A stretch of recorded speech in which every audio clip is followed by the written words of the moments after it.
Alright, I guess I'll start recording.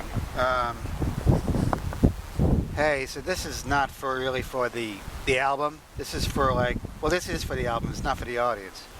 But I'm trying to do an album in industrial stanzas. I'm actually in the flight path of a busy airport, and I'm trying to time my comedy to the planes passing overhead. So I want to do a set per interval of airplane noise. But I'm trying to figure out how long that's going to be, and so far it's like been too long. I expected a plane to be here any moment. It's been 4 minutes. I can't believe like planes fly every 10 minutes. Oh, it's COVID. I'm sorry, I forgot it was COVID. So planes aren't flying every 4 minutes. Now it's just planes flying every 15. That's going to be torture.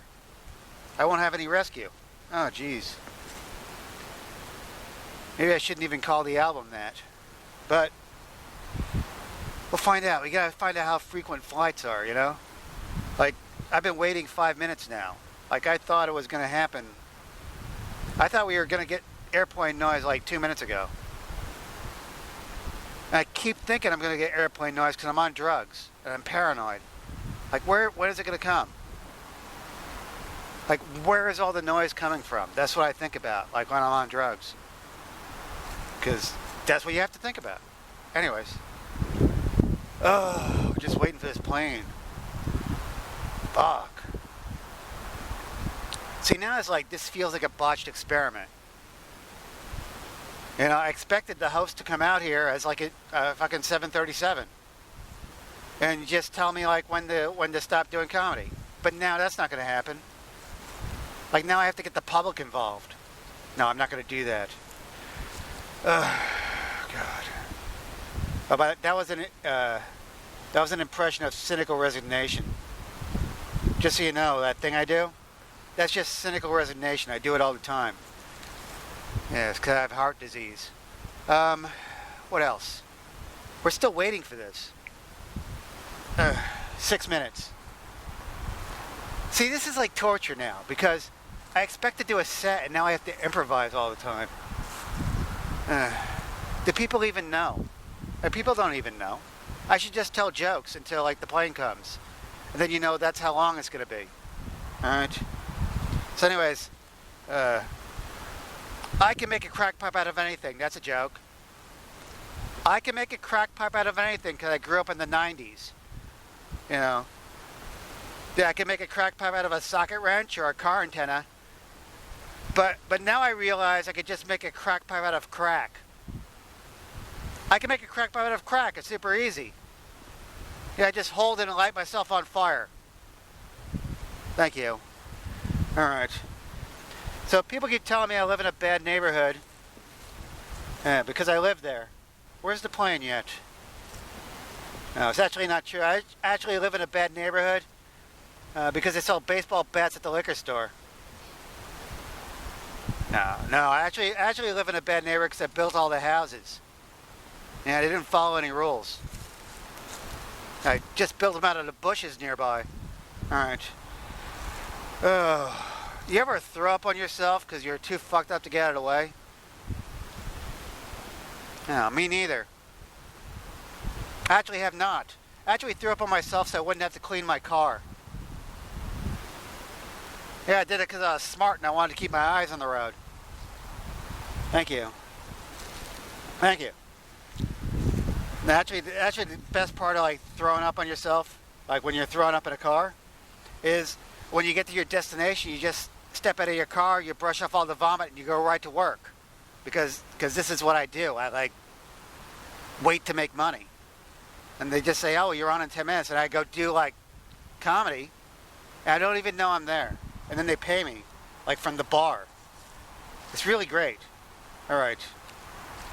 No, it doesn't happen that way. None of this happens that way. But if you do have like a top shelf tequila place or a top shelf absinthe place, and you just want some comedian to sneak in there and abuse people, that's what I do. Because that's the only margin of money I can make. I just sell top shelf drinks to people that can't afford it. I just make it like that's part of the ticket. You have to experience this like tequila for like $25 a shot. You have to have some bottle service or some garage. That's the only way it works. Ugh. Where's this fucking plane, right? Ugh. Oh my god. This is gonna be like a fucked up concept album. It'll be a fucked up concept album. It's gonna be like 15 minutes in between like concepts. Like I could just tell one-liners for 15 minutes and tell a story for 15 minutes and then like do like a movie idea for 15 minutes. Like that's impossible. Like for some. Maybe I can. Maybe I have to just keep doing drugs. Anyways, I've done acid. You could tell. Like I've done acid over 300 times. Not to brag. And I can still count. Yeah, I've done it like 300 times this year. And it's March. Acid doesn't affect me. And it's the truth. Acid doesn't affect me. Look at me. You know, acid just makes me sober. Extremely sober. I just wake up every morning now, you know, the sky's exploding. How should I dress? You know? And I roll out of the house as a real estate agent on acid. As a real estate agent on acid. I just shake people's hands and strike business deals so my ants and spiders can find a more successful kitchen to live in. That's what I do. Oh, God. I do a lot of drugs. I can't tell anymore. All right. Anyways, so I think nitrous oxide kills brain cells. I mean, how would I know? Thank you. All right. I smoke weed. You could tell. Yeah, I smoke weed because short-term memory loss keeps you from remembering constant failure. Thank you. Last week I entered a self-deprecation contest. And I didn't win and I came in first place. Hey, these are like the safe jokes now. I'm still waiting for this plane. It's like, fuck, you know? Oh, man. So, I saw the new Wonder Woman porno the other day. Because I'm a happily married dude. Yeah, I saw the new Wonder Woman porno. It's the one where Wonder Woman uses a vagina as a golden lasso. Yeah. Yeah, she screws people and she gets them to tell the truth. That's the theme of the porno. You know, it's pretty good, you know, but it got a little redundant because, you know, every time Wonder Woman screwed someone, they just told her they were addicted to heroin. Anyways, I manscape. That's a joke. It's a sight gag. Yeah, I manscape. I do it like a real man. I use a lighter. Now, I use a lighter to manscape because a real man smells like barbecue and chicks really dig it. It's super manly. Yeah. Oh, God. I'm still timing these jokes. I mean, I might as well time a story in the middle of a joke and see what happens. Like, see if a plane... Oh, here's a plane. Have I even been keeping track of time? But finally, it's like approaching. So I know how much time I have while it's approaching to, like, finish off my joke. All right, it's been 12 minutes. Fucking COVID strikes again, you know? You know, I actually bought a calendar for 40% off. I went to a New Age bookstore and bought it. Yeah. But then when I got it home, there was only like 7 months in there, so I got what I paid for. And I couldn't even complain about it. I mean, I just got what I paid for. So... So I'm terrible at relationships. Yeah, all of my ex-girlfriends still like me. Thank you. My new fetish is looking suspicious.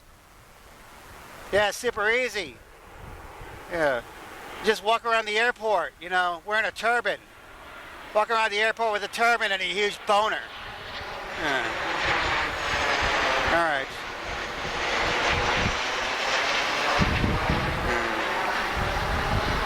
Huh.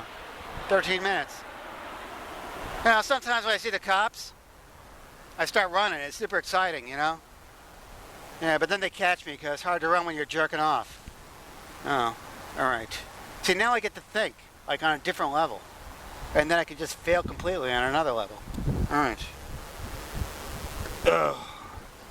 This is all practice anyways. I'm actually doing a show at the Old Globe at 3 o'clock. It's the truth. I'm doing a show at the Old Globe. This is like a promo for that. Yeah, but they are also in the flight path, so I have to like figure out the flight path. And the flight path is 13 minutes. So, it's like an unlucky number for like the age of COVID to have a plane flying every 13 minutes. Man. I just keep wondering if like Harrison Ford is going to crash into me, you know, because I'm in a park on a flight path. That could happen. Like any like biplane could just show up and kill me.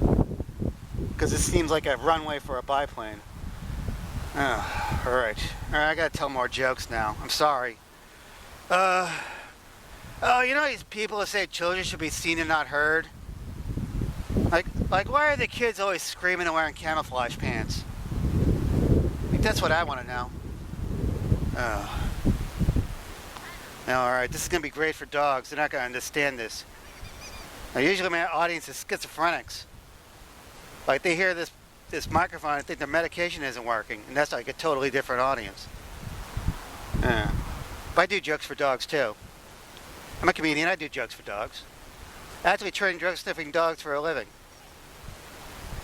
I train drug sniffing dogs for a living. This is the best job in the world. Yeah, because I have extra drugs.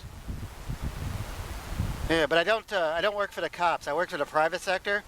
I actually train drug sniffing dogs to live in condominiums. Because it's unnatural for dogs.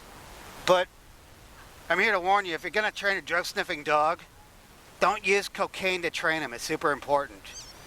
Yeah, because it just trains them to count your money. Thank you. Alright, that's a joke for dogs and the humans that enjoy dogs. Alright, there. Oh, man. Where am I at? Oh. They say the early bird gets the worm, right? I know everyone knows that because they're ambitious. But the meth bird stays awake. You know, the meth bird is always awake. So in that scenario, who really gets the worm? Like, who gets the worm? The early bird or the meth bird? Yeah. No, it's actually the early bird that still gets the worm because the meth bird is never hungry. Thank you. Oh, I should do dad jokes. I'm gonna do dad jokes because I'm a comic, and I have to tell simple jokes for dads because they're like so overworked, like they can't understand anything, you know. But I'm a imitation dad. Like I tell imitation dad jokes because I'm a successful comic. I just move around a lot. I don't have any kids, as far as I know. Yeah. But anyways, I'm just an imitation dad because like. All of these new comics show up, and I'm at some show, and they walk up to me, and they wish I was their dad. You know? And they wish I was their dad because I'm doing drugs with them. And then I just laugh in their faces. I just laugh right in their faces because I know if I was their dad, I wouldn't be funny or cool. It's right. It's the truth. I'd just be worried all the time, like, who is my kid doing drugs with, and why doesn't he have a business plan? You know? I start thinking of, you know, they might start thinking comedy's a side gig or something to doing drugs. I would think that, like if I was their dad. Anyways. Oh, here's some imitation dad jokes, alright? Me and my wife have been having trouble with the love life. So she suggested we get into role-playing to spice it up. And I agreed because I'm me. Oh, look, Harrison's Ford plane. Oh, Harrison Ford's plane. Yeah. So we're getting into role-playing, you know? And so anyways, now my wife, like, dresses up twice a week in, like, as a truck stop waitress. And I just pretend to be more attractive. That's what our role-playing is like. So Durex, the condom company, Durex, they just came out with a condom that enhances male sensitivity. Yeah, finally, right? Yeah, for added value, each condom is wrapped in a little apology note. Alright. I saw a news story the other day. I saw this news story. This guy in Alabama climbed into a river and he caught a live fish with his own hands. And then he made the news because he tried to swallow it. He tried to swallow a live trout. And he choked to death on it. That's how he made the news. The guy choked to death on a fish he caught with his own hands. Yeah, just goes to show you not all people are pelicans. Ugh, man. Rough crowd. They say everything comes in handy for the obsessive masturbator. Yeah, it's true. It's actually true. Last night I jerked off to complete privacy. Yeah, wore a tinfoil hat while I did it. Yeah, because Jesus is watching, and Jesus works for the government now. Oh, here comes the plane. Now, let me get flustered now. Ugh. Oh, man. So, oh, man, they say marijuana is a gateway drug. Yeah, it's a gateway if you're realizing you're a hack comedian. All right. What else do I have? Oh. Fuck, you know? This is tough, you know? You got 30 seconds and the plane's flying overhead. I feel like I'm not ready for an open mic. Ugh. God damn it. So pissed off at society. How long was that? Ugh. See, that's like 4 minutes early. That's like 4 minutes early from the last plane, so I have no idea like how these planes fly overhead. Jesus. Alright, this is gonna be kind of weird. Alright. Oh. So I do a lot of drugs, you can tell. Like I do tons of drugs. But I'm an amateur comic because I only do coke in moderation. I don't do that much coke anymore because of the economy. But once I had a real cocaine problem because I was getting paid in coke. That's part of the deal when you're a comic. And it got so bad I actually had to go to an NA meeting. I was just strung out. I was totally strung out. I had to go to this meeting and they made me wait for a paycheck around almost 3 minutes before I got any coke. All right. Oh, another small plane. God, private planes are getting like more airtime. Oh, these days. So people say the hardest thing about being in the Illuminati is pretending you're not at the meetings. Yeah, but it's not true actually. Yeah, the hardest thing about being in the Illuminati is trying to find a twerking video of 57 views or less. It's like impossible to find a twerking video of 57 views or less. You have to search the whole internet to do it.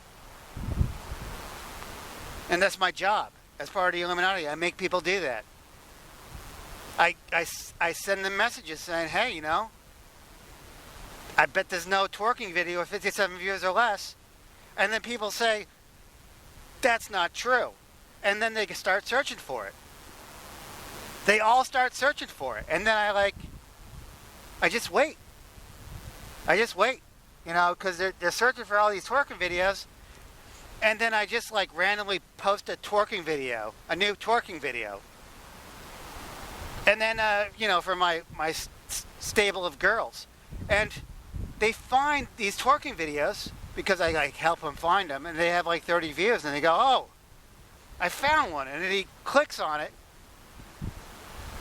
And he gets a twerking video. And then he says, oh, I did it. And then tomorrow, there's 50,000 views of that twerking video. And every one of those people thinks they're a media influencer. And they got a pass now. That's what they are. They actually put twerking videos into the environment. Yeah, and they got paid good money to do it. So now they get to go to buildings every once in a while and photograph themselves with wings behind them. That are painted on the building. And they say, hey, I'm a media influencer, I get 50,000 views. Yeah. And that's how life is. Yeah. You know, I've actually not done comedy for a year because there's been no audience. Like, there's been COVID for a year. I had 3 rooms going that were like good paying rooms, and then COVID happened, and now I'm homeless because I'm funny. It's horrible. I have to crawl out of the bushes and I tell jokes. That's like my cinema. You know, but, oh, here comes another plane. So that's even shorter than the last one. So, god damn it. How random do I have to be with this industrial noise? Oh, man. Actually, I want to make an industrial noise album for fetuses. I do. I just want to poison their minds because I know, like, there's going to be a bunch of reincarnations in there. Ugh.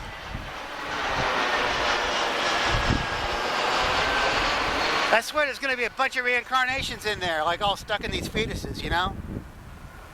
Like in the last wave, got to listen to a bunch of Baby Einstein tapes. Yeah, now they all think they can understand the stock market. Now they're all investing in my poverty. Ugh. So that's what I'm going to do. I'm going to make some like Baby Einstein tapes that are like 9 Inch Nails, only worse. Because I know what worse is.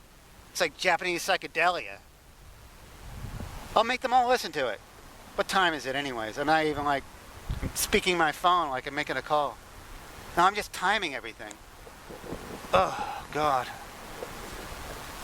Yeah, I gotta time everything randomly to some industrial machine. I gotta remember where my head is at in the silence in between these like fucking like planes. Also, I can stop anytime. I mean, I've already done this, you know. But anyways, I might as well just tell more jokes. I don't know. Like the whole shutdown for a year has like poisoned my mind. It's like I'm a comic, and it just poisoned my mind. So I stopped being a comedian. I just started being a mad scientist. I just couldn't help it. I just started inventing evil shit. I couldn't control it. Like in addition to industrial noise metal for like fetuses, I also want to make like shock treatment stations for fetuses. I want to shock treatment fetuses in 2040 because I know all of these fetuses are going to be like the fetuses of these parents from 9/11 that were all shocked by 9/11, and all these kids that they had are going to be shocked by COVID, so they're going to be double shocked. All these kids are going to be double shocked in 2040, and they're going to be parents. So when those parents have kids, I just want the electroshock like paddles waiting for those fetuses. Just to knock out all the bad karma, you know, because they're going to exist in a future that's going to be super dystopic. And they got to like adapt to that. I mean, you want to have some new souls that can just push a button in these new schools. That's what I say. I'm a grumpy old man now, but I'm cool. Because I'm a Gen Xer. That's right, I'm a Gen Xer. I have gray hair. But people mistake me for a boomer, and I tell them to fuck off, because I know what fuck off means. I'm not a boomer. Yeah. And I know I'm a Gen Xer, but I'm like early Gen Xer. I'm like early period Gen Xer, because when I was in kindergarten, it was 1974, and we made ashtrays in class. Yeah, I made ashtrays in kindergarten. Because it was 1974 and everybody was on drugs. Everybody was on drugs. We had full employment because of 1974. Everyone had to work and not make money. So all the money was evenly spread out. Like everyone was just broke and like making like macrame like planters and stuff. So anyways, we were all into crafts and I made an ashtray in kindergarten. And I got graded on it. And my grade was right on. It was right on because it was all self-affirmation too. There was no letter grades in 1974. My kindergarten teacher was on Valium. Openly. And yeah. So anyways, I got graded on it. Then I brought the ashtray home to my parents. And they were just excited. They said, oh, this is a swell ashtray, you know. We'll keep our pipes in it. And that's how I grew up. Like nobody like sued the school if somebody like did something wrong. And that's definitely something wrong if somebody did that in like 2020 or 2019. Imagine somebody making an ashtray in class in kindergarten in 2019 and then bringing it home to their parents. Like, what would the parents think? Would they even know what an ashtray is? First off. Secondly, if they did, they would just destroy that school. Because there would be lawsuits. There would have to be because of like the health codes. And they would just find a way to destroy that school because they want a new school for their kids. Because they think that school is full of asbestos and bad thoughts. So they'll order an inspection and they'll find asbestos in the school inevitably. And then they'll destroy the school in an eco-friendly manner. They'll destroy it in an eco-friendly manner. They won't move any of the stuff away from the school. They'll just grind it into dust and then find new like products to like mix it with to like hide all the asbestos. Yeah, they'll just grind it all up into dust and they'll build all the cinder blocks out of this like weird glue and shit. And that'll be the foundation of the school. And then they'll recycle all the plastics from like the original school and just build a clear plastic school for kids to bounce around in and learn autism. And that's what it's going to be like. Oh, there's a helicopter. Ugh. That's what it's going to be like in like tomorrow's future. You know, if you can make money off of it. And they would make money off of it. Because they wouldn't have to cart any of that asbestos around or any of that like brick dust all around. Because all that stuff is heavy and gas is expensive now because of the crashing economy. So they just build it all together in one big machine and just mix it all up and make a school out of it.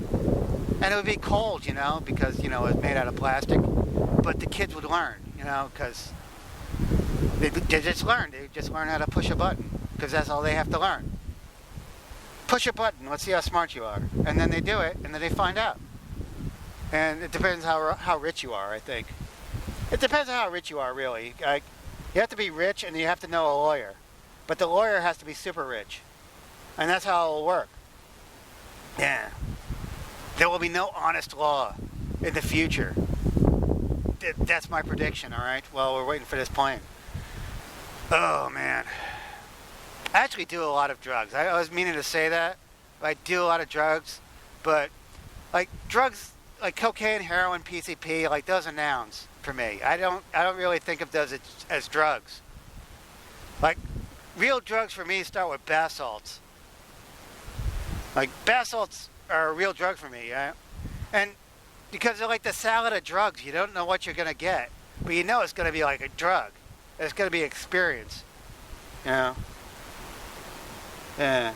And people, it gets all demonized by the press, you know, bath salts. Just because some guy in Florida chews someone's face off on a bicycle path. I mean, that happens in Florida. It can't just blame it on bath salts, you know? However, for every guy who chews someone's face off high on bath salts, we know from like the drug history that there's like at least like 2,000 people just visiting the emergency room with a shampoo bottle shoved up their ass. Everybody else high on bath salts has a great time, and there's millions of people smoking bath salts.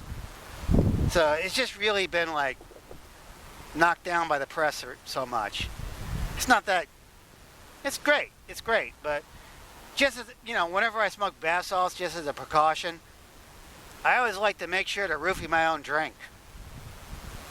Yeah, I roofie my own drink when I start smoking bath salts. You know, because that way when I get that urge to chop off my dick and jump out a window, I can just quit being so impulsive. And just tamp those emotions down. Yes. Yeah.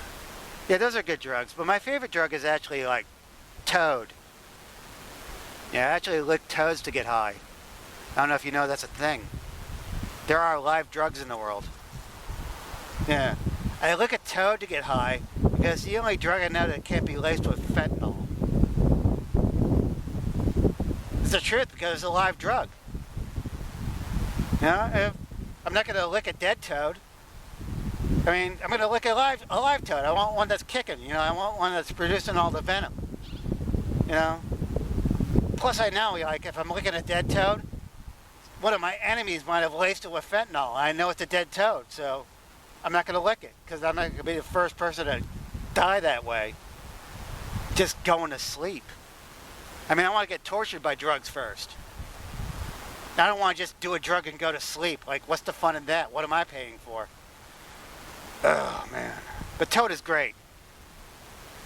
Toad is a great drug. I'm here to tell you. Yeah, because it's DMT. Toad is just DMT and other stuff, like the neurological toxins of the toad. And you have to endure that to go on your spirit journey. But the thing about toad is this. If you're smoking DMT or whatever, like who's done acid here first? Like just as a reference. Like nobody but the trees, but yeah, but whenever you do acid, here's the deal. No matter how much you do, like 5 hits, 30 hits, 100 hits at one time, you're always in the room. You're always within the boundaries of the room. Like you can feel like the floor and everything. You know what gravity is? Like you can feel everything within the room. You're just tripping off of that. Yeah. Yeah, but when you're doing toad, also beyond all that. Yeah. Oh, beyond acid. Let's just say this about DMT. We gotta clarify that DMT is a totally different thing than acid because you're not in the room. And so you want to get there. Like if you're doing DMT, you want to get there. But the trouble is DMT has a horrible flavor. I don't know if you know this, but DMT has a horrible flavor. It tastes like chloroseptic, and it tastes like it's poisoning you. And if you're smoking it, you have to hit it a bunch of times in order to like go over the edge. So I have to hit it like 8 times because I've done a lot of drugs. And you know, I have to just hit DMT until I can't find the pipe. That's how I know. All right, here it is.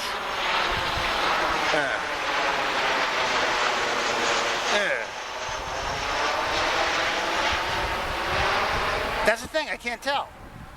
You know, I just keep hitting it, and then eventually I'm there. You know, like if I was hitting DMT right now, I'd still like be on topic. Because I'd be like on my 4th hit, and I'd be like, what the fuck is happening? Is this bonk and shit? I have to keep smoking it. I'm gonna lose a lighter. That's why I have like 10 lighters.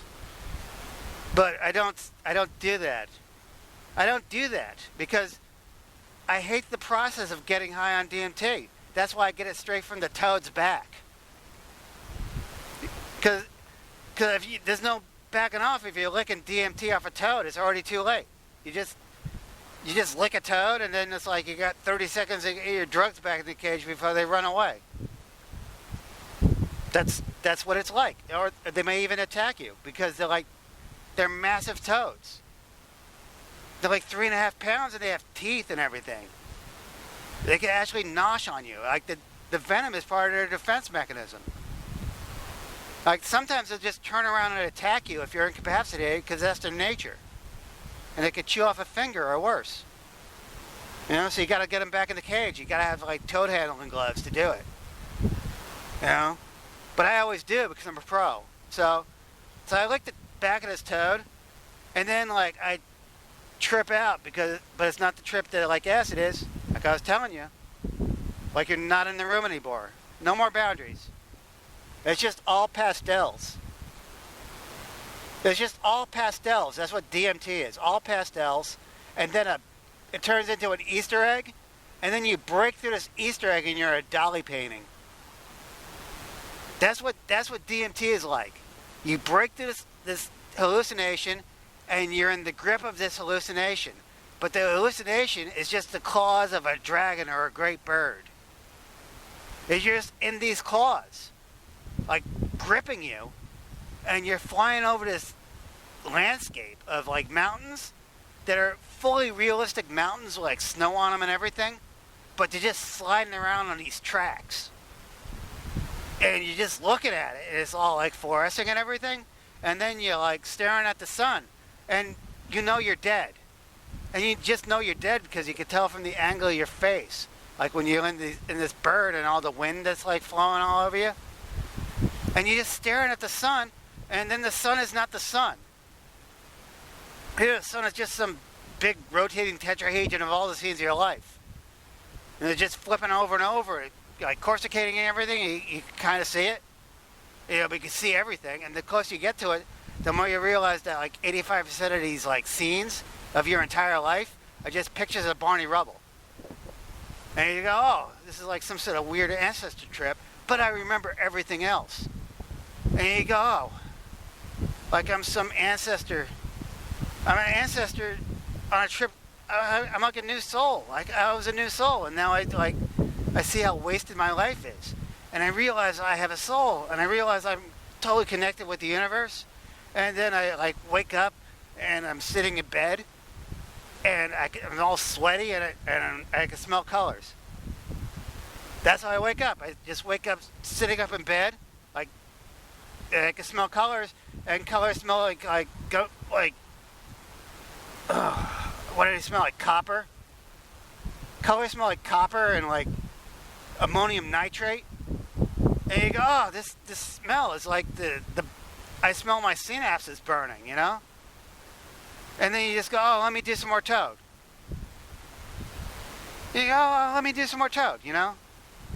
Oh, it's fucking great. That's the best part of like doing Toad, you know? Because the only drug I know can have sex and make more drugs. That's the truth.